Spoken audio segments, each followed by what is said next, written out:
Om Namo Bhagavate Vasudevaya.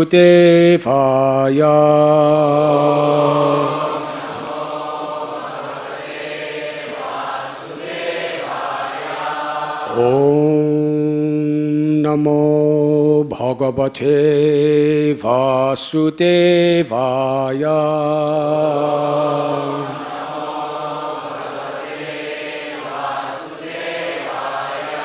Om Namo Bhagavate Vasudevaya.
Janim asatha sato mritim utatmani yecha bidham.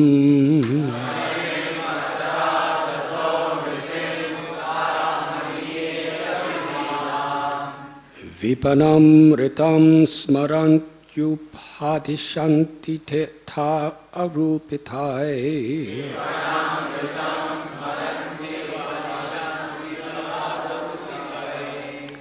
Trikuna maya puman iti bidhayad abodhakrita.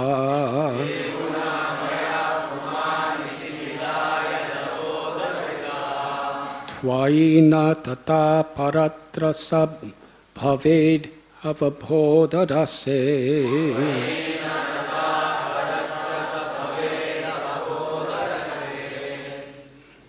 Janim, creation.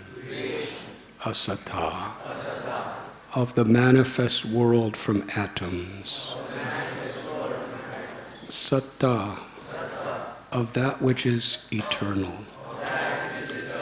Mrityam, destruction. Uta, also. Atmani, in the soul. Ye, who, cha, and Vidam, duality. Vipanam, mundane business. Ritam, real. Smaranti, declare authoritatively. Upadishanti, teach. Te, they. Arupitai, in terms of illusions imposed on reality. Three, guna, of the material modes. Maya, composed. Puman, the living entity. Iti, thus. Bida, dualistic conception. Yat, which. Abodha, by ignorance. Krita, created. Twayi, in you. Na, not.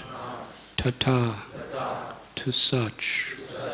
Paratra, transcendental. Sa, that ignorance. Bhavet, can exist. Avabodha, total consciousness. Rase, whose composition. Supposed authorities who declare that matter is the origin of existence, that the permanent qualities of the soul can be destroyed, that the self is compounded of separate aspects of spirit and matter, or that matter transactions constitute reality. All such authorities base their teachings on mistaken ideas that hide the truth. The dualistic conception that the living entity is produced from the three modes of nature is simply a product of ignorance. Such a conception has no real basis in you, for you are transcendent to all illusion and always enjoy perfect, total awareness.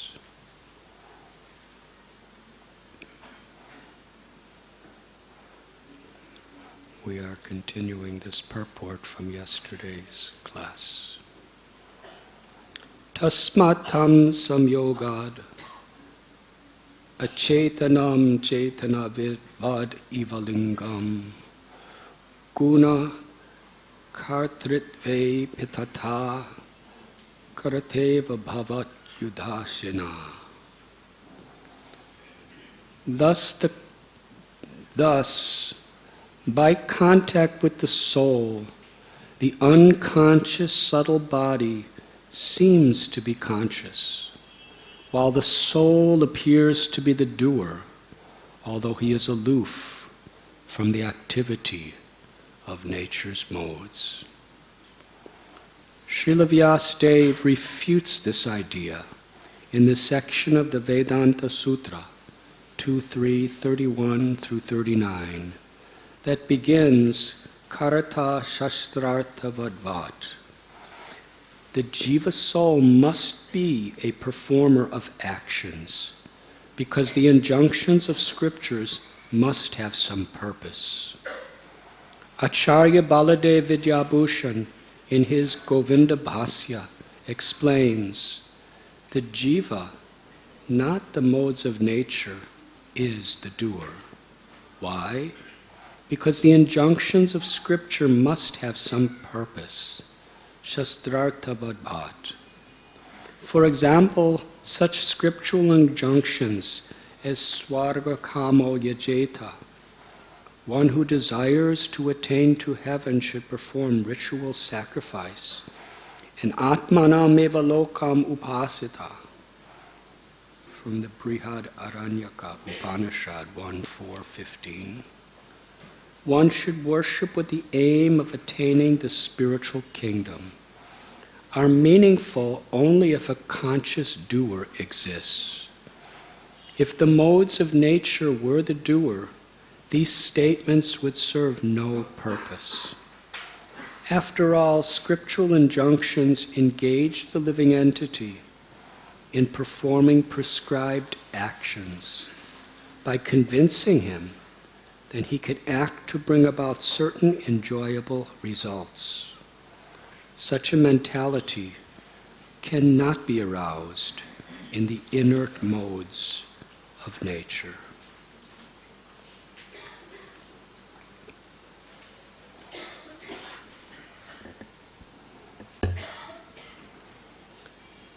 Om Agyantimidandasya Jnananjanachalakaya Chakshurun Militam Jena Tasmai Sri Gurave Namaha Sri Chaitanya Manobhishtam Sthapitam Yena Bhutale Swayam Rupa Kadamayam Tadati Swapadantikam Vandeham Sri Guru Sri Juthapadakamalam Sri Gurum Vaishnavanscha Sri Rupam Sagrajataham Sahakana Raghunathan Vitam Tam Sajivam Sadvaitam Savadutam Parijana Sahitam Krishna Chaitanya Devam Sri Radha Krishna Padahan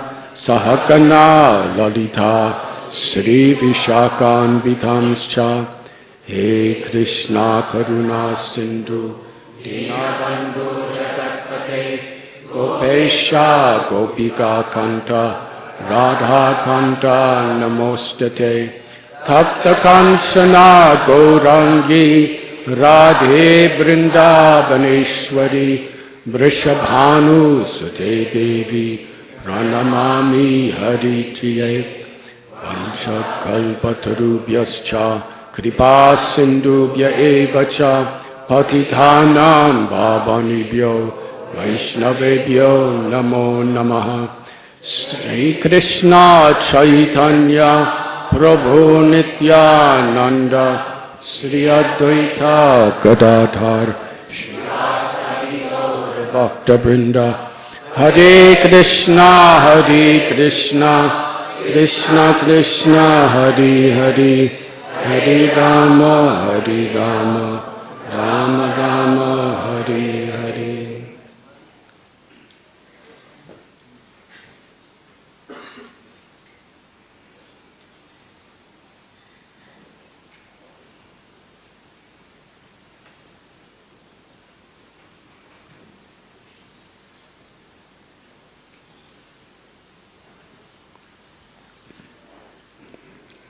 We are reading today from Srimad Bhagavatam, Canto 10, Chapter 87, entitled Prayers of the Personified Vedas, Text 25.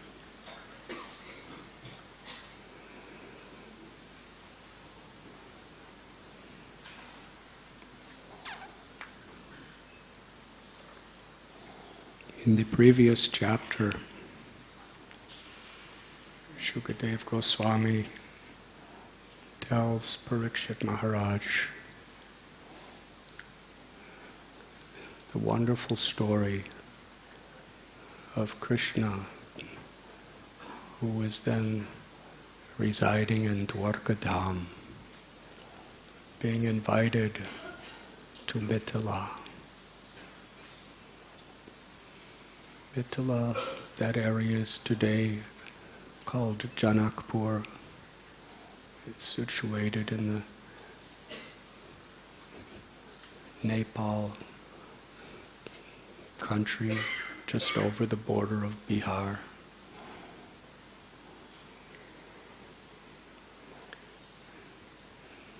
Krishna responded to the invitation, and among several of his associates and great sages, like Narada, he traveled all the way from Dwarka to Mithila. When he arrived at the border, everyone came to greet him,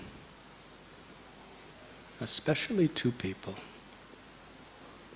The king of Mithila, Bahulasva, and a simple Brahmin named Shrutadev. Both with equal devotion wanted to serve Krishna with everything they had. They invited Krishna to their home. Here in India, it's very common. People invite you to their homes. And sometimes so many people invite you to their homes. If you go to one, then you insult the other, and if you go to none, you insult everyone. And you can't do everything. But Krishna doesn't have that problem. He expanded himself in two forms. And simultaneously, he went to the king's palace, which was incredibly ornate, opulent, full of riches and luxuries. He sat Krishna on a royal throne. He offered the best foods of the best cooks on gold and silver plates. He had dancers and singers perform for Krishna. He gave Krishna the most incredible, precious gifts, necklaces, precious gems. Meanwhile, simultaneously, Shrutadev just had a little straw hut. He didn't have a throne. He just had a straw mat. He put it on the floor. Said, Krishna, please sit. He went out and begged for food. And somehow collected some simple rice. He offered that to Krishna. And for entertainment, Shrutadev himself danced. And he had a little chadar that he was waving around.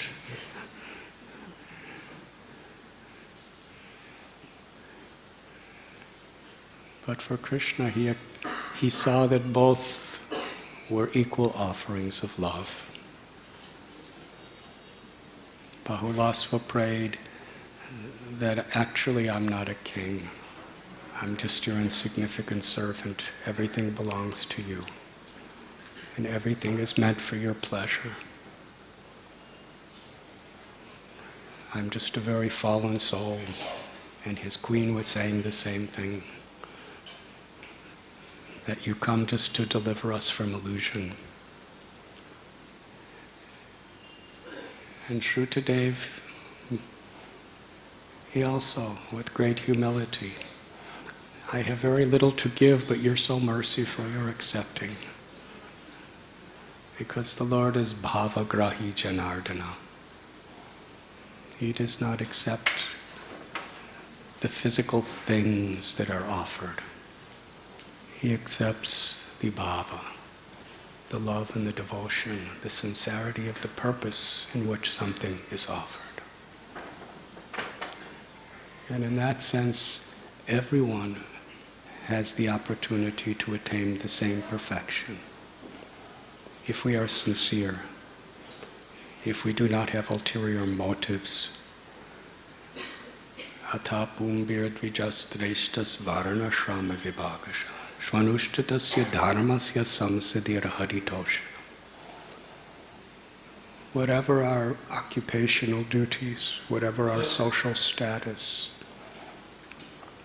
whatever our ashram, brahmacharis, married people, retired people, renounced people, whatever our particular place in society, we all have the opportunity for the same perfection. If we understand one simple truth, that the real purpose of our lives is to please Krishna. Patram pushpam palam toyam yome bhakta prayachati. Krishna tells in Bhagavad Gita, if you offer me a leaf, a flower, fruit, or water, these are things anyone can collect. Go to a marketplace just to get a little water, somehow or other to collect a fruit or a flower. If it's offered with devotion, Krishna accepts it. What is devotion? Haritoshanam. And that means devotion is not on our terms.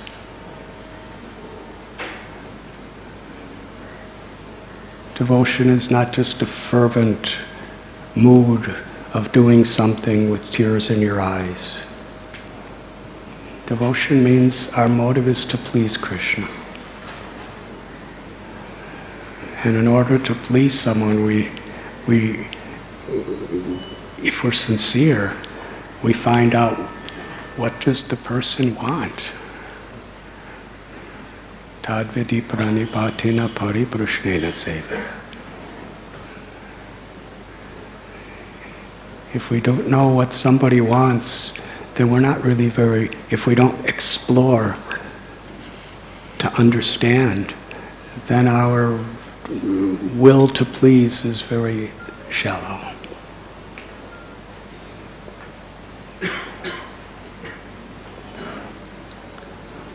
So for Krishna, he saw the chipped rice offered by Shrutadev, the same as he saw the most luxurious preparations, cooked in the finest ghee on the best plates. He saw Shrutadev's simple dancing. Doesn't explain he was a dancer either. But he saw that the same as Bahulasva bringing in. And he saw Bahulasva no less.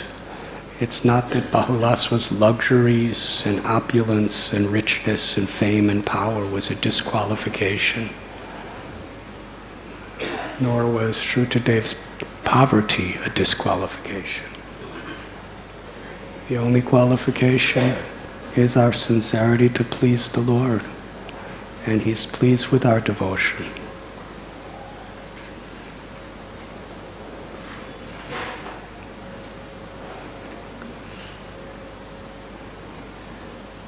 At the end of this chapter, Shukadev Goswami tells that for both Bahulasva and Shrutadev, Krishna becomes the devotee of his own devotee. That is his pleasure. In Bhagavad Gita, Arjuna is telling Krishna, "Bring my chariot between the two armies." Krishna's Parthasarathi. He's chariot driver. In yesterday's class it was cited the story of Sri Chaitanya Mahaprabhu and Sri Rangam,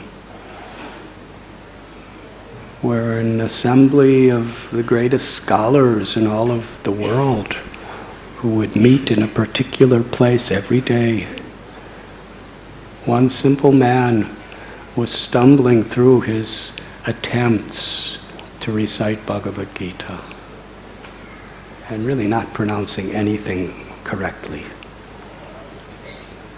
And Brahmins in South India are quite concerned about how meticulously the pronunciation, the meter, the rhythm is when we recite. So why in the world would he go to such a place where he's really exposed as being practically illiterate? But every day he would go. Sometimes he was laughed upon, ridiculed, criticized. When Sri Chaitanya Mahaprabhu came, he asked, this was very curious to see him, because the Lord is attracted to the devotion in a person's hearts.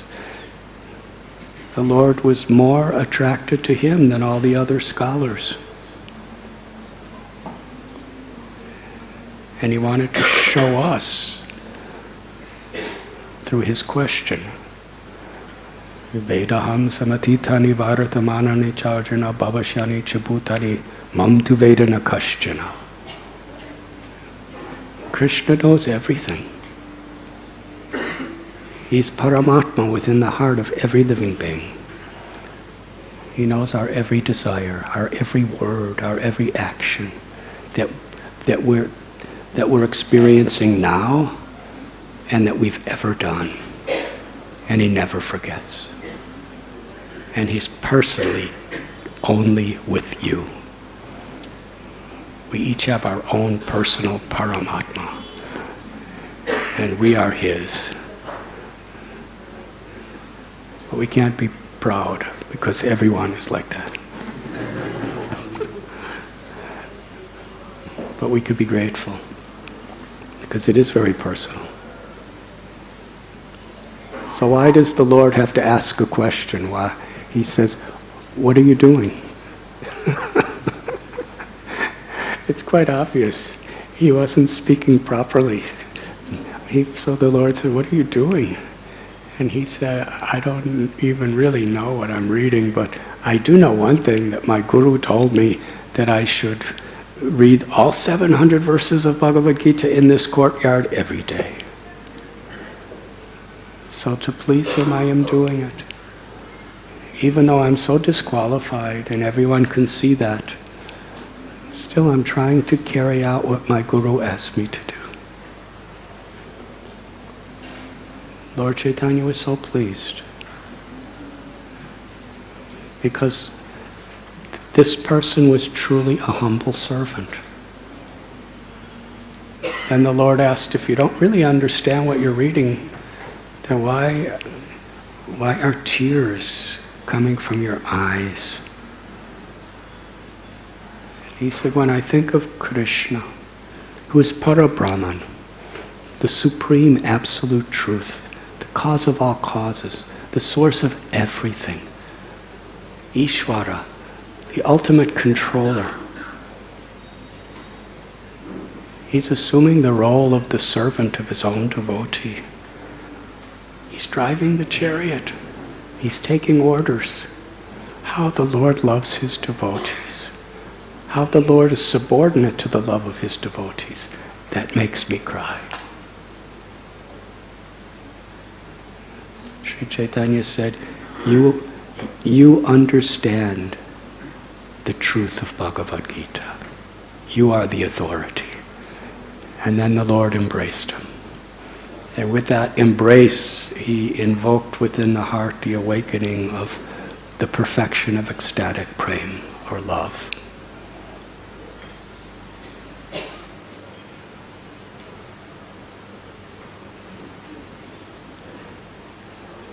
At the same time in Puri, Prataparudra Maharaj was the king. And he decided, if I can't get the Lord's mercy, what is the use of my kingdom? If it's not pleasing Lord Chaitanya, I'll give it all up. I'll become a mendicant. But all the devotees and the Lord himself saw what an important service he was doing. So Sri Chaitanya Mahaprabhu arranged for him to be the king, to remain as king, especially when he saw that in the role of a king he was taking a menial role of sweeping the street for Lord Jagannatha and the devotees. In other words, he was playing that role and accepting all the luxuries that come with that role, not to be the controller, not to be the proprietor, but to serve each and every person in his kingdom. And the Lord was so pleased with him. Later, during the Ratha Yatra, Lord Chaitanya embraced King Prataparudra. Again and again and again. Not only did he embrace him, but as the king was chanting the beautiful Gopi Gita to Lord Chaitanya, the Lord was bathing King Prataparudra's body with his own tears. He said, "You are the most munificent. Who are you?" Now at the time, the king was disguised as just a simple mendicant. So what do you do when you're disguising yourself to serve the Lord? And you know he doesn't want to be with you when you're king. And he's embracing you and he's crying on you. Everything's going so good. Then he asks, "Who are you?" You cannot lie to the absolute truth.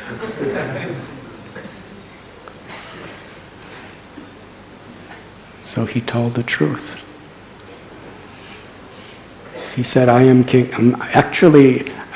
Prataparudra in disguise because I wanted to serve you. That's not actually the absolute truth. He spoke what is the real truth. He said, I am the servant of your servants.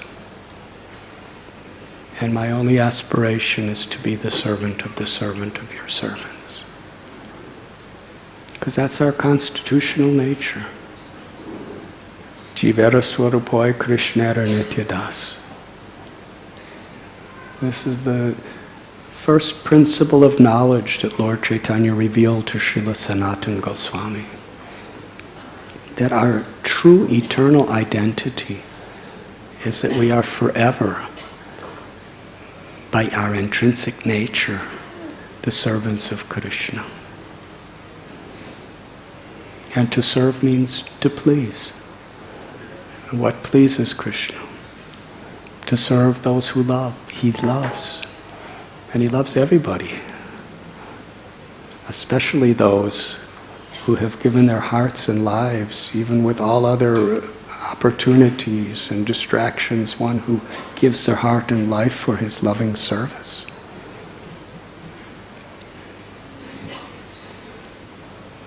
The Srimad Bhagavatam tells that by serving the great souls who have given their hearts and lives, Krishna is so pleased that he awakens the taste to hear about him. So that is our actual nature.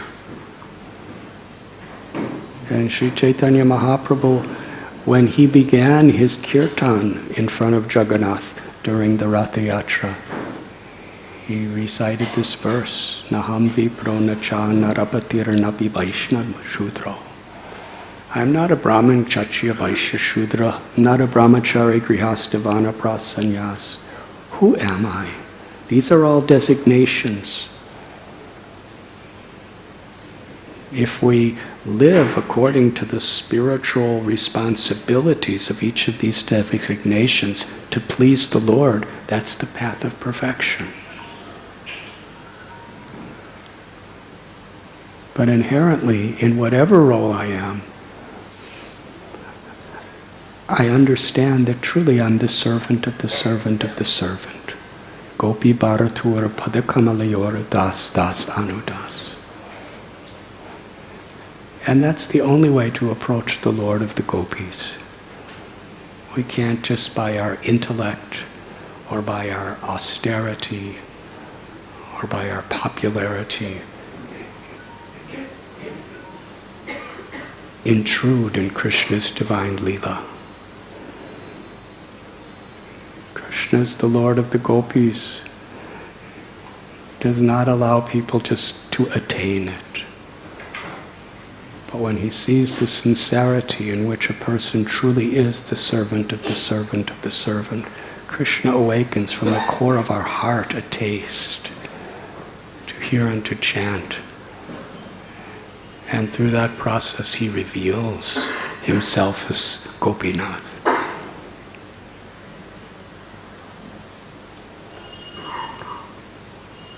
So hearing this, Parikshit Maharaj was quite astounded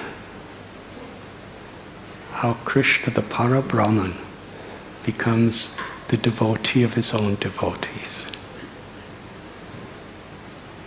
becomes subordinate to the love of his devotees. He asks Sukadeva Goswami, how is it possible, if the absolute truth is transcendental, beyond all material designations, beyond all temporary, ever-changing material existence, if the Lord is inconceivably, indescribably the supreme absolute truth, then how could the Vedas describe him? This is a good question. How could you describe the indescribable?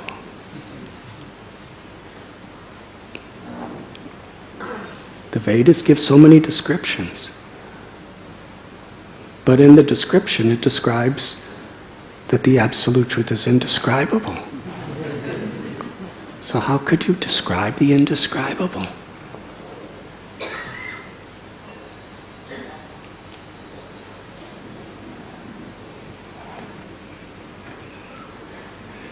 Sukadeva Goswami, like in so many of the great literatures of India and the world, he answers the question by referring to somebody who asked the same question.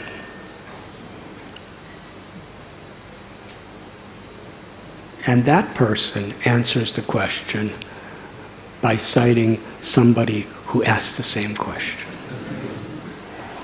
And that person answers the question by citing someone who asks the same question.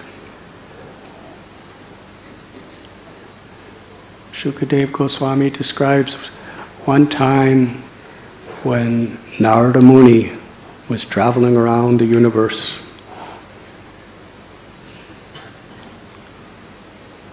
He came to Narayan Ashram in the land of Bharat. At that time, just at the beginning of day of Brahma, the beginning of the creation, Narayan Rishi incarnated and went to this place, Narayan Ashram, Badrik Ashram, specifically to perform tapasya for the well-being of all living beings. Whatever we do affects others, in a big way or a small way, but that's the truth. Everything we say, everything we think, everything we do affects the whole planet, the whole universe, the entire cosmic manifestation. Maybe a big way or a small way, but it affects. So Krishna, when he incarnates as Narayan Rishi, he's showing us how there's no greater activity, there's no greater purpose in our life than to live in compassion for others. He's Lakshmi Pati. He's the husband of Lakshmi, the goddess of fortune. He's residing forever in Vaikuntha, the spiritual world. But when he comes to this world as Narayan Rishi, his purpose is to perform tapasya. It's way up in the Himalayan mountains where the snow never melts. And he doesn't wear, very warm coats. He's just sitting in meditation. He's not even eating. He's performing this tapasya for the well-being of others. In Bhagavad Gita, Krishna tells that if I were to cease from activities, then everything would be finished. Yad yadacharati strestas tatat evi tarojana. Sayat pramanam kurute lokas tadanuvartate. What great people do, common people are influenced by, and that becomes the standard of what's meaningful and what's successful. So this is a responsibility we all have. Srila Prabhupada told that the Krishna consciousness movement is to teach people how to be leaders in whatever role we're having. Mother, father, teacher, business, brahmachari. Through our devotional lifestyle, we're meant to teach by our example. And that's a real leader. A real leader is not just somebody who gets votes, or has power, or has money. A real leader is not a person who just has an incredible computerized brain that could remember so many philosophies. A leader is one whose example shows the light of truth to others in the world. And what is that light of truth? To understand where we are. Yajkitvana punaramoham evam yashashi pandava. Krishna tells, when you know the truth, you know that All beings are in me, are of me, and are mine. We are all eternal servants of Krishna. We are beyond birth, we are beyond death. And to discover that love and live by that love, that bhakti, that is real leadership. Because that leadership can transform others. And in the process of transforming others, we become transformed. By Krishna's grace, because he's pleased. So Narayan Rishi, he performs tapasya, not for himself, but for the whole world, for every living being, for you and me. Such an example he's showing. So Narada Muni saw Narayan Rishi there, and he asked this question. How is it that the Vedas describe Parabrahman as indescribable? It seems like a contradiction. How could you describe what you're describing as indescribable? It's a good question. Narayan Rishi tells Narada Muni that that same question was asked long ago. On the planet of Janaloka, planetary system. The mind-born sons of Brahma, the four Kumaras, among great sages who were very deeply qualified, learned in Vedas, learned in knowledge, very pure in heart. They asked the same question. How could the indescribable be described?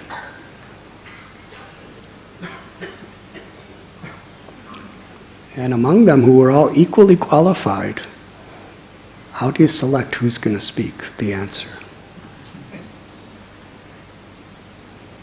Now, whoever's going to speak the answer is going to be in the scriptures forever. So most people would be tempted to say, I will speak.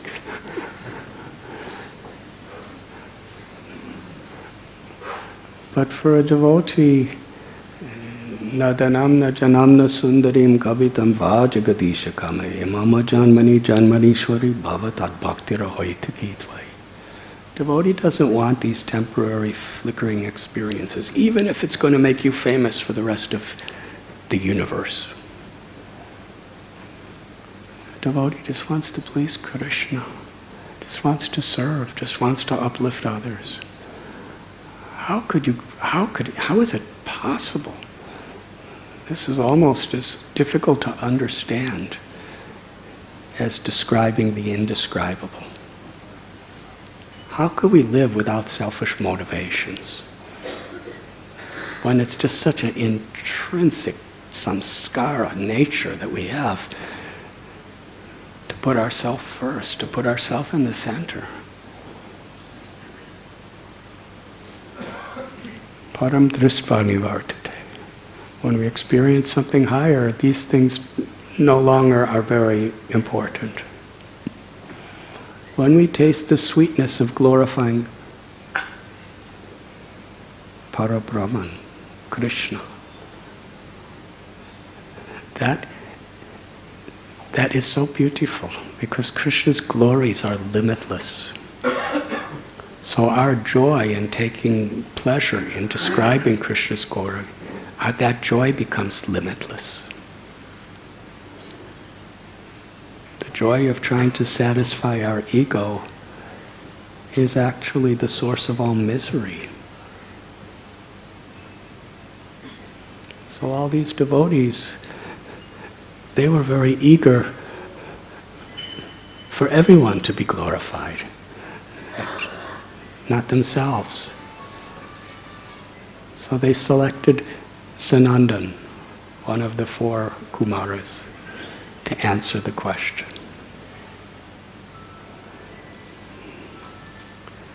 And Sanandan described how the same question was asked by somebody else.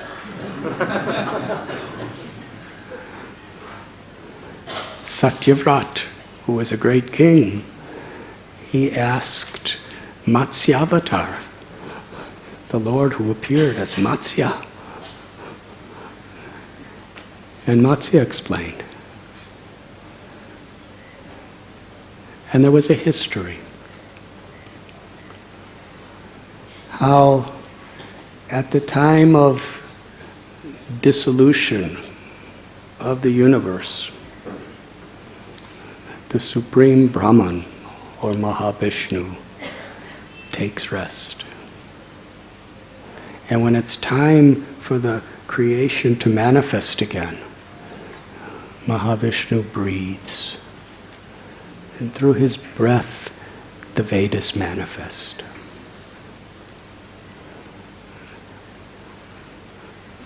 This is something very, very deep to meditate upon. How important is our breath? Perhaps up until this question was asked a few seconds ago, you weren't really thinking about how important your breath is.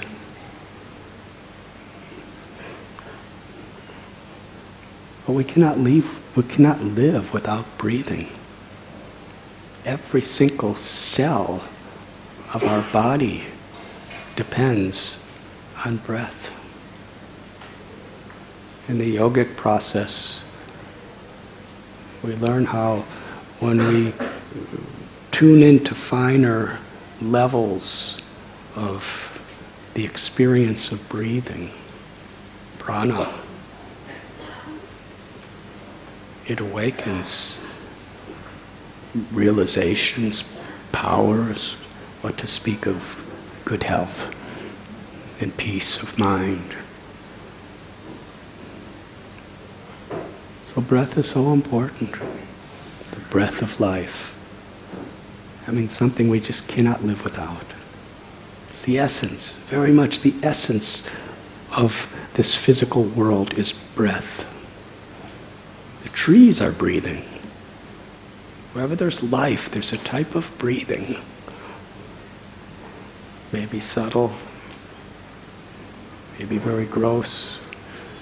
Kumbhakarna was breathing.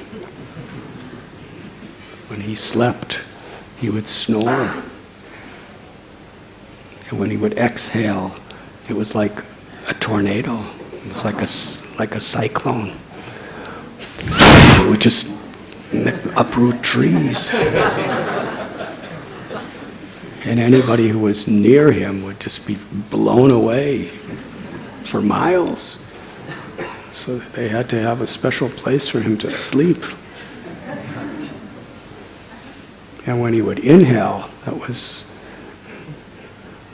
worse.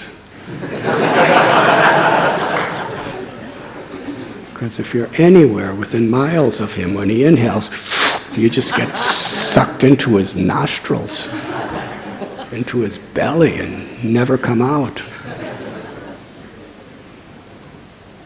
But even worse than that, because he was devouring all kinds of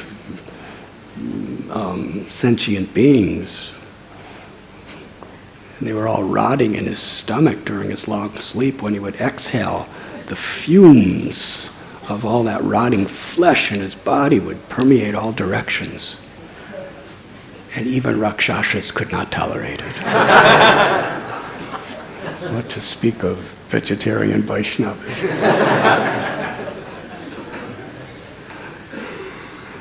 And who is Kumbhakarna? He's just a little asura. By our calculation, he's very big. But Mahavishnu, his exhalation is the time of the entire cosmic manifestation's existence. And his inhalation, everything goes into him. So through his breath, the Vedas manifest. before he even creates the cosmic manifestation through his breath, he reveals the purpose of creation.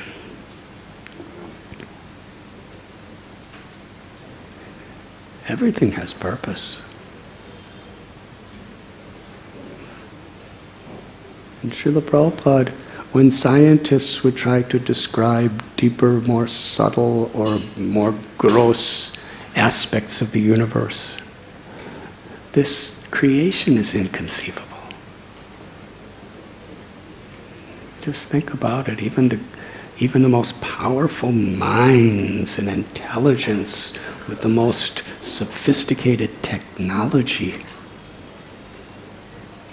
we can't understand the subtlest thing. It's like every atomic particle practically has a universe in it. And it's so small, we can never get to the root of it. We may be able to see molecules and atoms, and then beyond that, we can only understand by effects what must be there. But you can't really see it. And then subtler and subtler and subtler and subtler. The Atma, the soul itself, when it's embodied within this material body, is 1/10,000th the size of the tip of a hair. Now when you go home, just look at the tip of your hair. 1/10,000th that size. And yet, what effect it could have on the world? We see demoniac leaders and great leaders, what they do and how they influence others.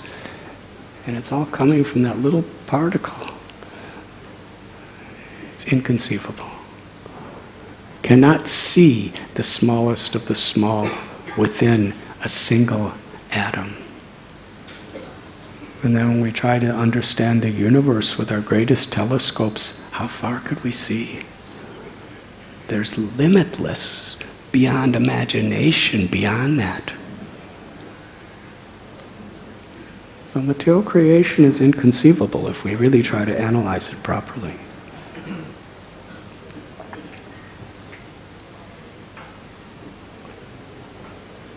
So everything is inconceivable. And what's most inconceivable is when we think anything is conceivable, because it really doesn't make sense. So when even material elements within this little creation of ours is inconceivable, how is the source of everything that exists to be explained, to be described?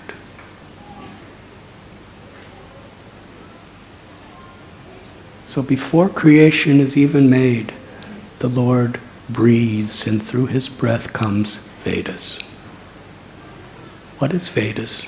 The Veda is Krishna, Mahavishnu, himself, telling us, before anything else, how I'm created, and most important, why I'm creating. This was Srila Prabhupada's challenge. You may be trying to understand how the world is existing with deeper depths, which is wonderful to understand how God is creating. But the most important question is why?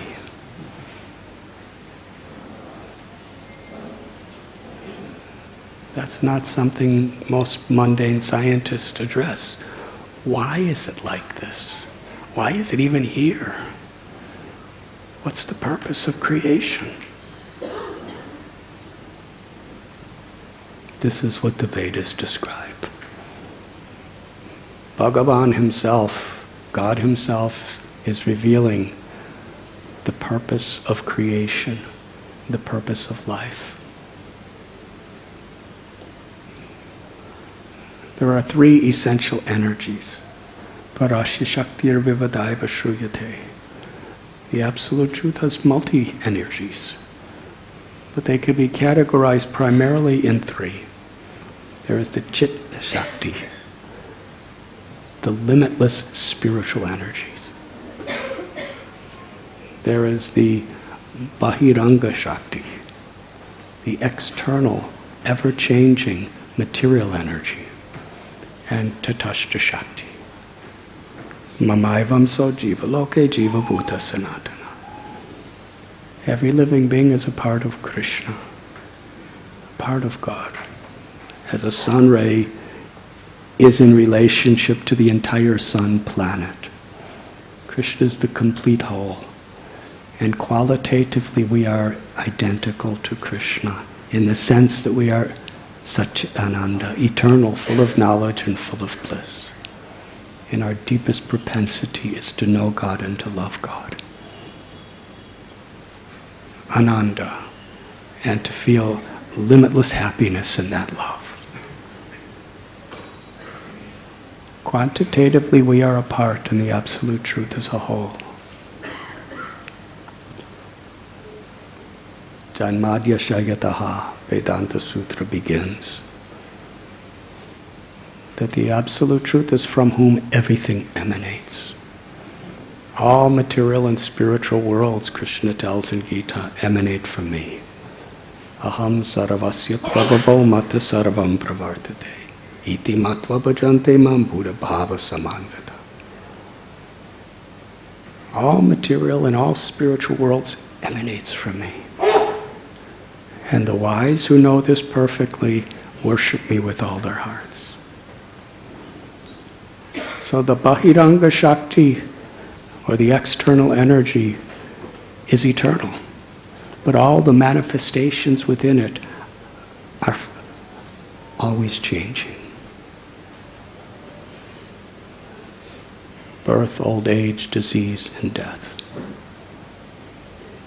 So many transformations. This body, it may last 70, 80, 90, maybe 100 years.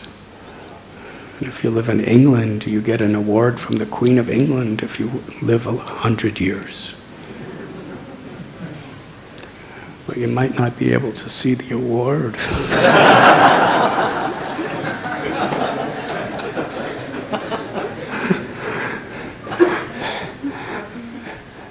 That person would trade that award for a younger body within a second.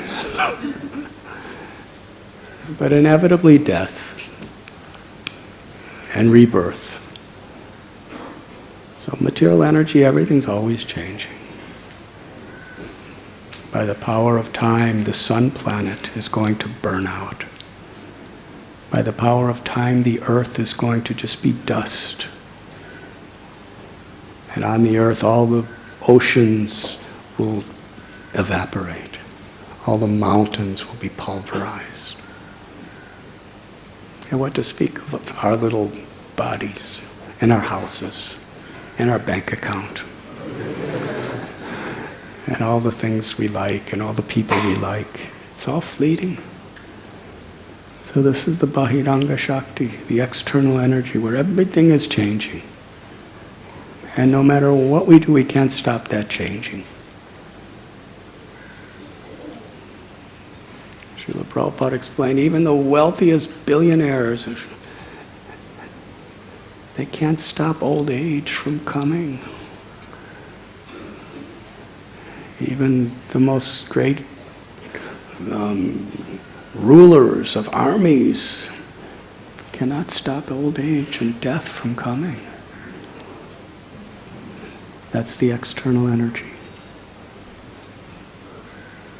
But the Tatashta Shakti, the soul, is actually of the substance of the Antaranga Shakti, the spiritual energy.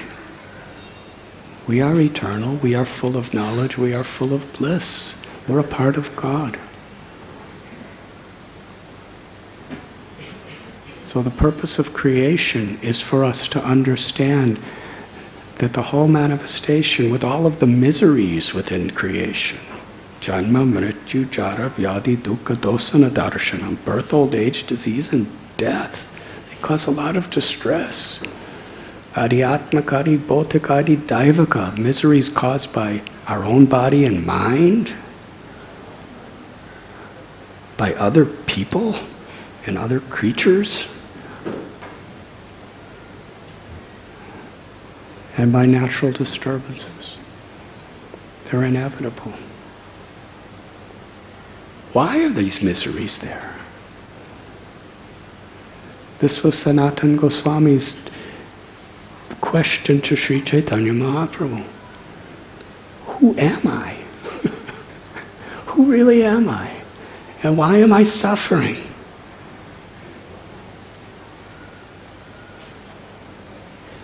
The purpose of creation is that every jiva has free will. We can choose to love and serve God, to live in harmony with God's will, and be completely under the control of the eternal spiritual energy, which is the Ananda Shakti, the blissful energy of the Lord. Or we could choose to try to be an independent controller, proprietor, and enjoyer. And the elements of material nature are just opportunities for us to try to be an enjoyer separate from our nature, our spiritual nature. And the miseries are there to gradually wake us up, to eventually question, what is this happiness I'm striving for in this world? When everything's going to evaporate, everyone's going to die, everything I have is going to be taken away, padam padam yad vipadam natesham, at any moment. Yudhisthira Maharaj asked Dharmaraj, in the form of a yaksha, what is the most incredible thing in all the world? And yaksha told him, the most incredible thing is everyone's dying, and all around you, you see, throughout history, everyone in history has died. And everyone around you is in the process of dying, and we see that, and we still don't take it seriously that I'm going to die. And if we do, we become all afraid. We try to block it out. But it could come at any moment. The Srimad Bhagavatam was spoken to Parikshit because he had 7 days to live. So it was very much aware, he was very much aware of his mortality. So he was seeking what's beyond. If I only have 7 days to live, really, what is the importance of my palace and my jewels and my wealth and my education and my power and all this stuff? Who am I? And what is beyond death? So the whole creation is to facilitate people who want to enjoy separate from our eternal relationship with Bhagavan, with Sri Krishna, to have a chance to do so. But the limitations, the power of time, and the miseries caused by those by time are to show us that actually we can never be happy. Like a fish out of water. If you put a fish in the sand, even if you give the fish the nicest jewels, build a nice house for the fish, give the fish a BMW, the most beautiful female fish to lay beside him, or male fish if it's a girl. As long as it's in the sand, it's not going to be happy. As soon as you put in the water, he's happy. So our nature is a tato brahma jigyasa, to understand who we truly are. We're eternal, we're beyond this body. This body is a wonderful instrument to serve the Lord while we're here. But if we think it's a place for me to enjoy independent of the Lord, then we're going to go through all kinds of inevitable tragedies, crises, heartbreaks, betrayals, miseries, death, rebirth, death. So the Vedas describe why the creation is here and what the purpose of creation is. Atato Brahma Jigyasa. When we see and when we experience and we come in contact, sadhu sangha, sadhu sangha, sarva sastra koi, lava matra sadhu sangha, sarva siddhi hoy. A moment's association with the sadhu is more precious than all the wealth in creation. Because when we associate with sadhu, with the self-realized soul, it opens up the desire within our heart to go beyond this creation, to understand who is God, what is my relationship with God, why am I here, and what is my purpose in life. Purpose of life is self-realization. The perfection of self-realization, prema pumarta mahan, Sri Chaitanya Mahaprabhu said. The awakening of ecstatic love for Sri Krishna. It's within us. So Mahavishnu breathes, and the Vedas manifest from his breath.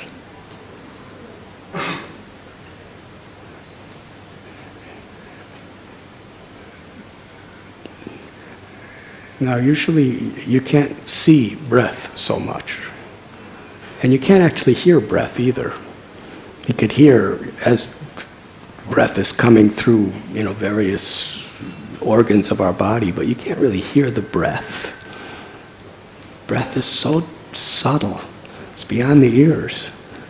It's beyond the very gross senses, although it's the support for all the gross senses. So by Krishna's arrangement, out of his mercy to everyone, the Vedas personify. They actually take forms. And each Veda has a particular realization of the absolute truth. And is describing. And those personified Vedas, they by their own example show what their purpose is. With folded hands, they offer beautiful prayers to Lord Vishnu. And those prayers of the personified Vedas speak the various levels of realization that we can achieve through studying the Vedas. It describes how this material world is created. It describes how this cosmic manifestation is created, sustained, and annihilated. The Sankhya philosophy describes in great detail the science of the various elements of material creation, down to the principles of time and the subtlest form within the atom, to the unlimited spectrum of reality in the cosmic manifestation beyond this universe. This universe is like a tiny little mustard seed in a mass ocean of mustard seeds. It's incredible. And then it's describing various levels of realization of the one supreme truth who's the source of everything. Vadanti tat tattvavidas tattvam yadganamadvayam brahmeti paramatmeti bhagavaniti shabdyate. The absolute truth in this verse of the Srimad Bhagavad tells is non-dual. It's Advaita. But within that Advaita, there is limitless variegatedness. And that one supreme truth, the Brahman, appears as Brahman, Paramatma, and Bhagavan. The Srimad Bhagavatam describes the highest, fullest realization of the Lord, which includes the all-pervading, formless, infinite light of Brahman. The Paramatma who's seated in the heart of every living being throughout the cosmic creation. The source of all is Bhagavan, the the supreme unlimited personality of Godhead. And different Vedas are it's specifically Upanishads are describing different aspects of that one truth.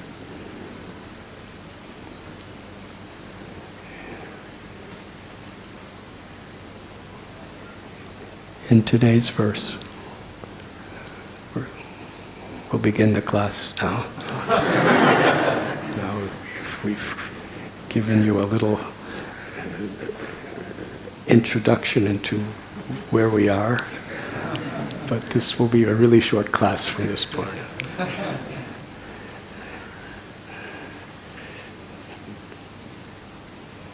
There is the idea, because there are so many different philosophers, so many different teachers throughout history who are approaching the same truth from different perspectives. And one concept is that ultimately the soul is not the doer of anything, the Atma. It's all material nature. Material nature is doing everything.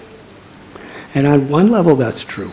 All the actions of this material world are due to the influence of the three gunas. Krishna tells in Gita, Prakrite kriyamanani gunai karmani sarvasha ahankarai, that due to the false ego, we think we're the doers of activity, but actually they're being carried out by nature.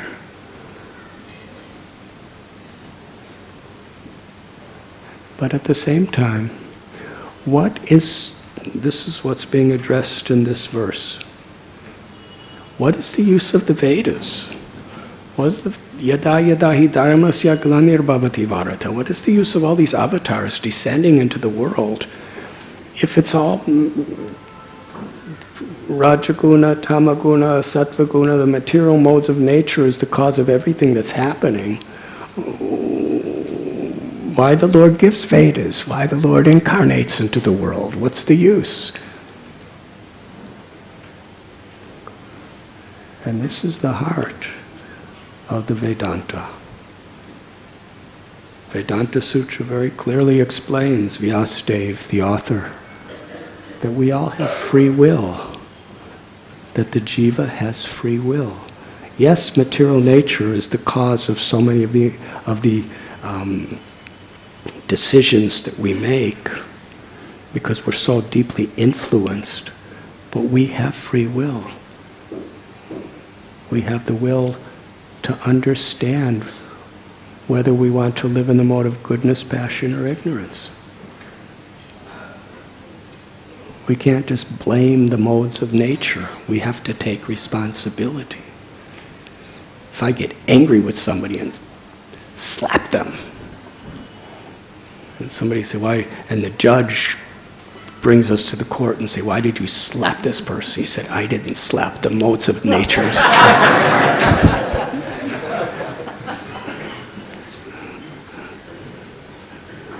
What he'll probably do, he'll probably put you in the psychiatric division of the prison house. This person is crazy.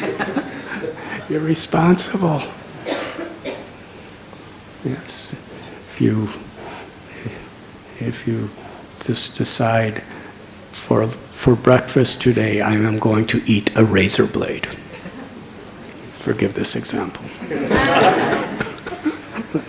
Swamis have different ways of thinking. So you eat the razor blade, and then you're in the hospital and you're suffering miserably and you're on the verge of death, and somebody says, why did you eat the razor blade? No, I didn't do it. It was the three modes of material nature that ate the razor.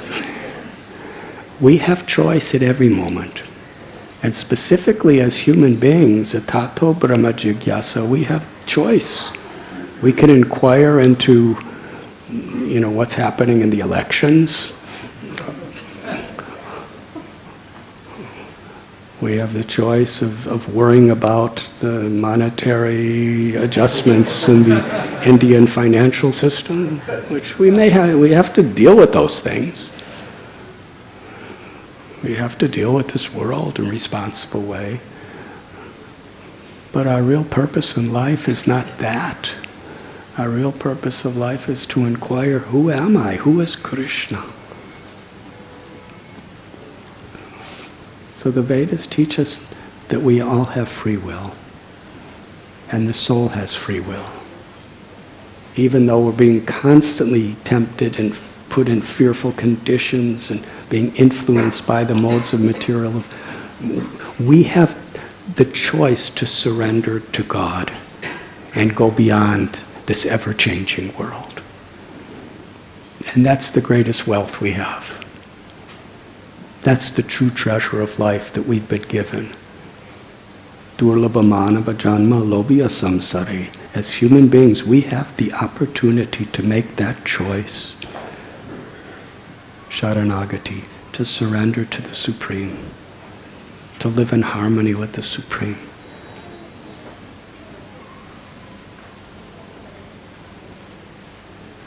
So the Vedas are teaching this. And then it's teaching various aspects of the Supreme, and every aspect of the Supreme is indescribable and inconceivable. So how could we understand? When we have these little eyes that only see what's in this room, and as we get older we have to get thicker spectacles, glasses to see anything. We could hear. I hope you could all hear.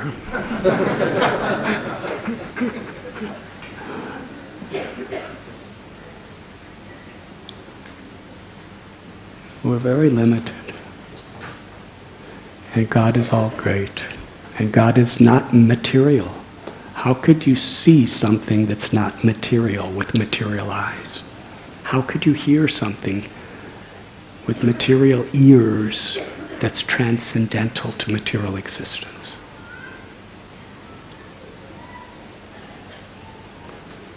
This is the core of what's being spoken today.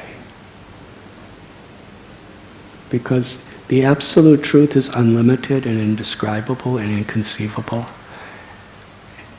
And what's most beautiful about the indescribable, inconceivable nature of the Lord is the Lord has the power and the freedom to reveal himself to us. Sri Radha can reveal herself to us. The deity. Some people may say this is just wood or stone. But the reality is, if we want to approach the Lord to develop our love for the Lord can appear in such a way that we can see. This is part of the indescribable, inconceivable nature of the Lord, who has no limits, adhokshaja. If you say, because the Lord's unlimited and spiritual, therefore it's impossible for us to see him. But if the Lord cannot manifest himself to our eyes and to our ears, then he's not unlimited. Srila Prabhupada explains that way. That's limiting the Lord. The Lord can manifest himself through material nature to reveal himself to us and to give us a very tangible opportunity to actually serve and love.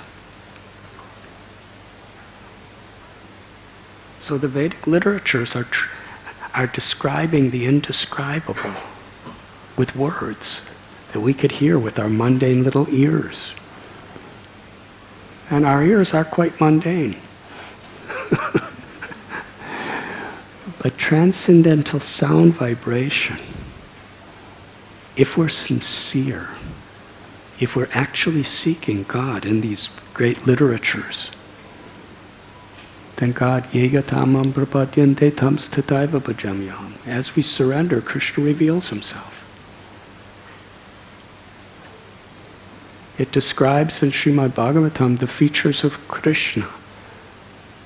The Gopal Tapani Upanishad describes how Krishna has beautiful lotus-like eyes And his complexion is dark like a tamal tree or a monsoon rain cloud. And he has a beautiful peacock feather, and his beautiful hair that's like silk, like black silk, that's circling around his moon-like face. His lips illuminate all directions with the color of a bimba fruit. His nose like a sesame seed. How he's standing in his threefold bending form and he's playing his flute. So academic people read that, and they just make an academic study about it. About this is how people in India who study the Vedas think about God. And they get PhDs. And that's their realization. But if we actually approach in the association of those who love God, sadhu sangha. Lord Chaitanya said the sadhu sangha is the most precious thing in all of creation because it opens the heart. That company with saintly people. Shushu shosha dadanasya vasudeva katarushi skyan mahatsevaya vipra punya tirtana sevana. When we serve great people, Krishna is pleased. And then when we hear the Vedas, Krishna actually reveals, he actually opens our hearts and gives us experience and realization of the indescribable divine realm by hearing the Vedas. Saranvatam svakata Krishna punja sravana kirtana haridyantasto hyavadrani vidunoti suritsatam. When we hear from the Srimad Bhagavatam, these Vedic literatures, when we hear with an eagerness to serve great people, faith develops in our heart. Adosha dadata sadhu sangota bhajanakriya. In the association of great souls, that faith is nourished. And when we read with such faith, with a service attitude,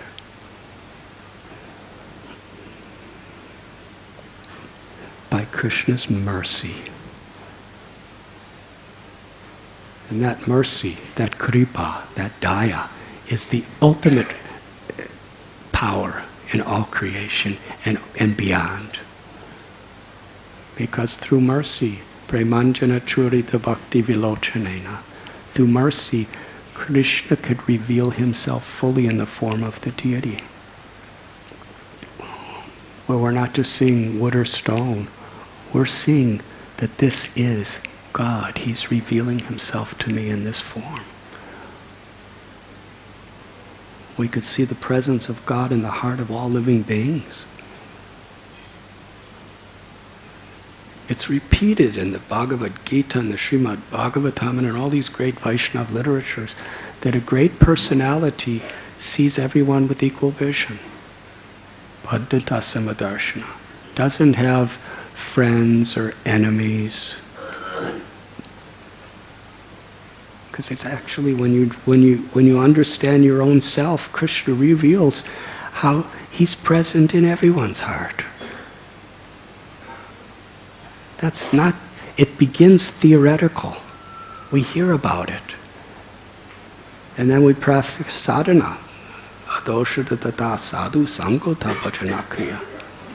This bhajana kriya, by our sadhana in the association of sincere people, by hearing and by chanting,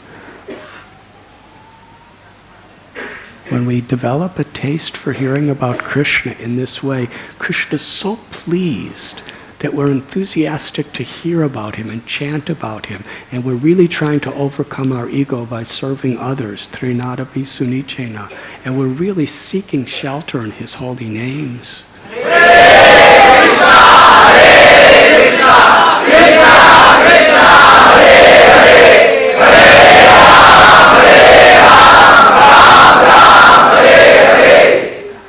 Krishna responds through his mercy.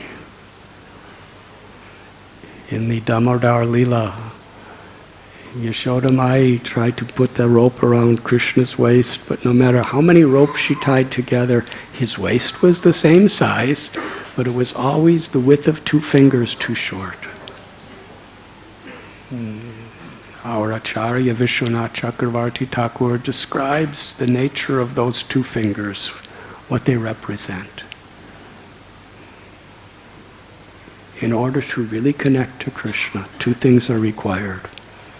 One is the sincerity of our effort, how we utilize our God-given free will to sincerely, with enthusiasm, with determination, with patience, to try to purify ourselves, to try to please Krishna, to try to serve.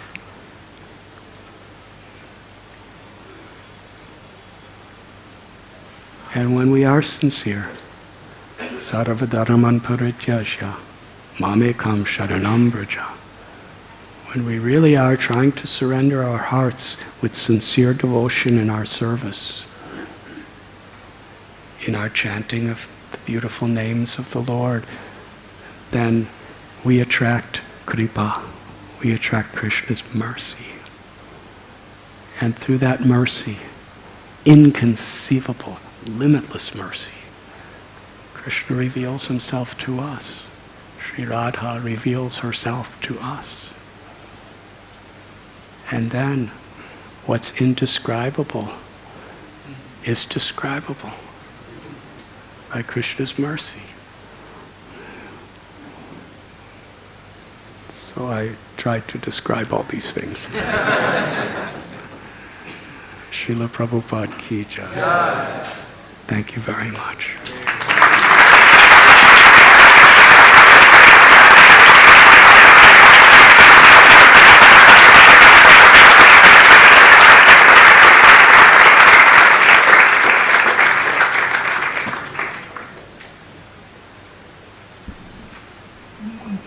Please honor prasad. Krishna appears as prasad also. Hare Krishna. Hare Krishna. So we have a very happy, please be seated for just 1 minute. So we have on behalf of the marriage board, we have a very happy announcement to make. So we have 2 wonderful grahasthas who, with the blessings of their parents, have decided to enter into the grahastha ashram. So may I request His Grace